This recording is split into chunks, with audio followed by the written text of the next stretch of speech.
Unbelievable. The Clippers missed their last 14 field goal attempts. Jason Terry, an incredible 34-point swing in this one. Paul finally knocks one down, and that will do it. One of the most stunning comebacks for a team facing elimination in the history of the NBA. Bon, les Clippers, il faut qu'on en parle quand même. Pour beaucoup d'entre nous, fans de basket, la deuxième équipe de Los Angeles représente à coup sûr la franchise de la loose. Il nous faudrait déjà plusieurs vidéos pour vous détailler le parcours chaotique des Clippers, jonché de mauvais choix, de choke en playoff, enfin, quand ils les atteignent bien sûr. Car oui, nous parlons bien ici d'une franchise qui de 1978 à 2005 a connu les playoffs 3 fois. 3 fois en 27 ans, pour 3 éliminations au premier tour. Vous ajoutez à cela que de 86 à 2008, son general manager était nul autre qu'Elgin Baylor. Oui, nous parlons bien ici de l'homme aux 8 finales NBA perdues. Et je ne vous ai pas parlé de l'ère Chris Paul, Blake Griffin, mais je crois qu'on va pas s'acharner. Bref, en plus d'être une franchise de bas de tableau, les Clippers se sont, au fil des années, spécialisés dans l'accueil de vieilles gloires NBA, très vieilles pour le coup, et qui vont venir finir leur carrière dans l'EHPAD le plus cher de Los Angeles. Alors faisons tout de suite un petit tour d'horizon. For the money. Jordan, here's Michael at the foul line. A shot on Elo. Scores! The Bulls win it! They win it! That thing. Bryant. Decide not to use it. Curry, way downtown.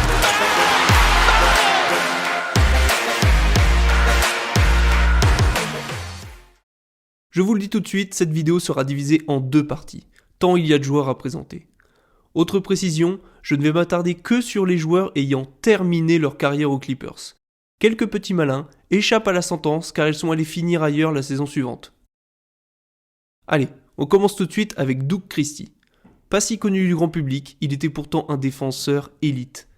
Drafté en 92 chez les Lakers, il connaît ses plus belles heures sous le maillot des mythiques Kings des années 2000. En 4 saisons et demie chez eux, il envoya du bois en défense, tous les soirs. Il tourne à plus de 2,3 interceptions par match. Bien sûr, il sera dans le 5 majeur des grands Kings de l'épopée de 2002 qui se feront honteusement voler par les arbitres dans ce Game 6 des finales de conférence. Un véritable scandale arbitral, sûrement le plus grand de toute l'histoire de la NBA, je pense que ça méritera une vidéo dans le futur. Malheureusement, ces Kings ne reviendront jamais aussi haut et l'équipe de 2002 sera démantelée d'une manière assez crade. Déjà âgé de 34 ans, Doug Christie est tradé chez le Magic où il ne jouera que 21 matchs. Puis il signe chez les Mavs. Il starte les 7 premiers matchs de la saison mais se blesse sévèrement à la cheville. Il est coupé par la franchise texane et à 36 ans, il envisage une retraite bien méritée. Mais qui va se jeter sur cette magnifique occasion ? Eh bien, vous l'aurez compris, ce sont les Clippers. Les Clippers de qui ? Elgin Baylor bien sûr, qui offre à Christie un 10-day contract qui se révélera être un fiasco, grosse surprise, et au bout de 7 matchs, c'est une fin de carrière pour Doug. Seulement 1 an et demi après avoir quitté les Kings, c'est une fin de carrière bien dégueu pour un joueur pas assez apprécié à sa juste valeur. On enchaîne avec un joueur beaucoup plus offensif et plus connu du grand public. Je vous parle d'Antoine Jamison. Il est drafté en 4e position de la draft 1998 par les Golden State Warriors. Après une saison rookie en demi-teinte, le poste 3 explose et tourne à plus de 22 points et 8 rebonds de moyenne en jouant 82 matchs 3 saisons de suite. Une petite saison à Dallas plus tard, il signe chez les Wizards pour former un Big Three explosif aux côtés de Gilbert Arenas et Larry Hughes. Au cours de ses 5 saisons dans la capitale, il sera 2 fois All-Star avec une pointe à 23 points et 10 rebonds de moyenne. C'est du solide. Puis, en 2010, il sera tradé chez les Cavs, orphelin d'un certain LeBron James et donc en fond de classement. Mais même à 35 ans, Jamison joue encore 33 minutes par match et envoie quelque chose comme 17 points, 6 rebonds, cette fois-ci depuis le poste 4. Puis, à l'aube de la saison 2012-2013, il reçoit un appel de la franchise alors surnommée Lob City, qui se dit qu'elle aimerait bien renforcer son banc avec un bon vétéran. Mais le problème des Clippers, et qui se répétera à chacun de leurs vétérans qui viendra renforcer leur effectif, c'est qu'ils s'en occupent très mal de leurs vétérans, et ils les foutent au placard. Une saison plus tard, Jamison se retrouve au bout du banc en jouant seulement 22 matchs avec 11 petites minutes de moyenne pour des stats faméliques de 3,8 points et 2,5 rebonds par match. Une fin de carrière bien crade. Le joueur suivant est plus connu du grand public, mais malheureusement pour son après-carrière très triste. Je vous parle ici de Lamar Odom, qui lui a la particularité d'avoir débuté sa carrière aux Clippers.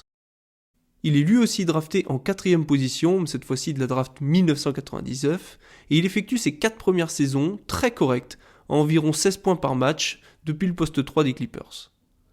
En 2003, il décide de signer avec le Miami Heat, où il starte 80 matchs, avec des grosses moyennes de 17 points et presque 10 rebonds tous les soirs. Mais son destin va basculer en cet été 2004, où il sera tradé en compagnie de Caron Butler, direction les Lakers en échange du gros Shaq. En conflit avec Kobe depuis plusieurs années, et après une bien belle fessée reçue par les Detroit Pistons en finale, le Big Diesel avait des envies d'ailleurs. Mais cette situation fera le bonheur de Lamar Odom, qui deviendra un joueur essentiel dans le back-to-back des Lakers de 2009 et 2010. Et il sera même élu 6e homme de l'année en 2011. Malheureusement, à son grand désarroi, il sera tradé assez salement contre un premier tour de draft direction les Mavs. À cela, il faut ajouter le lockout de 2011 et une saison qui ne démarre qu'en décembre. Et Odom vit une période très compliquée. Il tombe en dépression et devient accro à de nombreux produits illicites. Avec les Mavs, ses stats sont en chute libre. Il passe de 14 à 6 points par match et il est méconnaissable. Avoir quitté Los Angeles est vraiment un désastre pour lui. Encore pire, il se verra même envoyé en G-League pour finir la saison. Bon, normalement, après une saison pareille, tout le monde se dit que Lamar Odom va raccrocher les sneakers. Mais bien évidemment, il y a les Clippers. Et il n'y a bien qu'eux en 2012 qui sont toujours sur le coup et qui se disent que c'est une superbe affaire de récupérer Lamar et de le faire revenir dans sa franchise des débuts. Oui et non en fait. Parce qu'encore une fois, les Clippers vont juste le mettre au bout du banc et puis ça se voit qu'Odom il a plus envie quoi. Il tourne à 4 points par match, à moins de 40% au tir et il termine sa carrière ainsi dans l'anonymat le plus complet. Pour l'avant-dernier joueur de cette première partie de vidéo, nous revenons du côté de Sacramento avec un certain Hedo Turkoglu. Drafté en 2000 à la 16e position de la draft par les Sacramento Kings, le Turc va très vite démontrer sa capacité à shooter et s'est rapidement imposé dans la rotation en tournant à plus de 25 minutes par match lors de l'épopée de 2002. Mais tout comme ses coéquipiers, il sera tradé et 2 ans plus tard il atterrira au Magic, où il intégrera le 5 majeur aux côtés du jeune Dwight Howard. En 2008, il sera élu Most Improved Player en passant de 13 à presque 20 points de moyenne et l'année suivante le Magic atteindra les finales. Mais malheureusement, ils s'inclineront face aux Lakers d'un Kobe en mission. Bon, par la suite, ce sera juste un court passage aux Raptors, aux Suns, puis un court retour au Magic pour, on le croit, la fin de sa carrière. En effet, touché par les blessures et alors âgé de 34 ans, Turkoglu ne jouera qu'11 matchs lors de la saison 2012-2013 pour à peine 3 points de moyenne. Mais vous l'avez compris, bien évidemment, les Clippers vont se jeter sur ce vétéran au bout du rouleau. Encore une fois, ce sont les Clippers de Lob City qui vont nous clouer Hedo au bout du banc pendant 2 saisons, s'il vous plaît. Le résultat, ça sera 100 matchs joués en 2 saisons, à peine 11 minutes de jeu et une magnifique moyenne de 3,4 points par match. Allez, on se donne un peu de courage et on arrive au dernier joueur de cette vidéo. Et là on s'attaque à du lourd, une véritable machine offensive des années 80, un double All-Star avec les Nuggets, je vous parle ici de Kiki Van de Wege. En 84, Van de Wege nous envoie 29 points de moyenne à plus de 55% au shoot. Au bout de 4 saisons, l'Allemand est tradé chez les Blazers.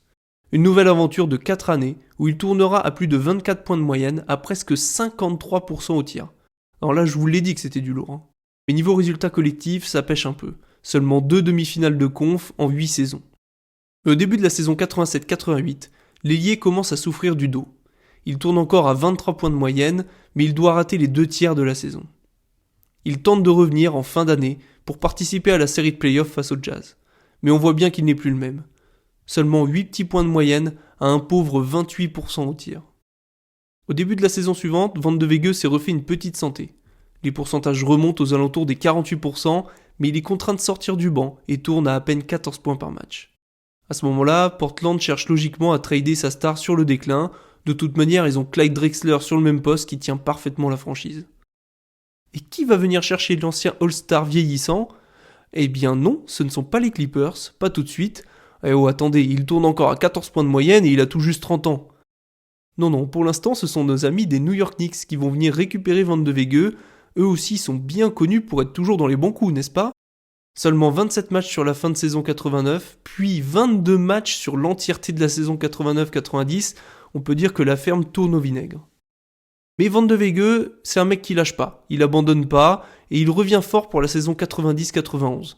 Il va jouer 75 matchs, dont 72 dans le 5 majeur, avec plus de 33 minutes jouées tous les soirs, pour 16 points à quasiment 50% au tir. À ce moment-là, il est donc le deuxième scoreur de l'équipe, derrière Pat Ewing bien sûr. Mais les Knicks, ils sont en galère, seulement 39 victoires, suffisant pour accrocher un 8ème spot de play-off à l'Est, mais bon, ils vont juste aller se faire sweeper violemment par Jordan en route vers son premier titre. Et puis la saison suivante, patatras. Van de Wege loupe encore une bonne quinzaine de matchs, se blesse, se retrouve en bout de banc avec seulement 14 minutes par match. Il se fait couper par New York en fin de saison, et à 34 ans, on dirait bien que c'est la fin pour l'Allemand. Et c'est là que nos Clippers interviennent. Voilà, là il est bien cramé, il est bien sur la fin, donc c'est le moment de le signer. Et qui le signe à cette époque-là ? Eh bien oui, si vous avez bien suivi, c'est Elgin Baylor. Ah, c'est beau la loose quand même. Bref, seulement 41 petits matchs pour Van de Wege, évidemment au bout du rouleau, au fond du banc, des pourcentages en baisse et à peine plus de 6 points par match. Mais ça ne s'arrête pas là, puisque Van de Wege a la chance de tomber dans l'une des 3 saisons sur les 27 où les Clippers ont atteint les playoffs. Avec une magnifique 7ème place et un bilan de 41 victoires pour 41 défaites, les Clippers vont avoir l'honneur d'aller se faire dérouiller par Hakeem Olajuwon, qui tournera en 29 points, 15 rebonds et 6 contres de moyenne sur la série. Bon, on va quand même redonner à César ce qui appartient à César. Les Clippers se sont tout de même bien battus et perdront la série seulement 3-2, car oui, les premiers tours se jouaient en 5.